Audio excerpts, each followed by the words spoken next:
కథలెన్నో చెప్పారు, కవితల్ని రాశారు, కాలాలు దాటారు, యుద్ధాలు చేశారు. ప్రేమలో తప్పు లేదు, ప్రేమలో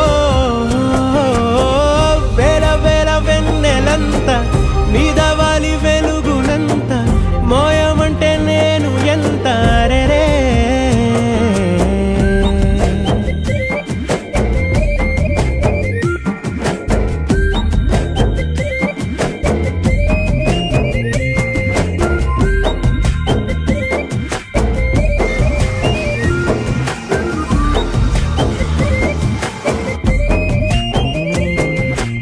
ఆకాశం తాకాలి అని ఉందా, నాతో రా చూపిస్తా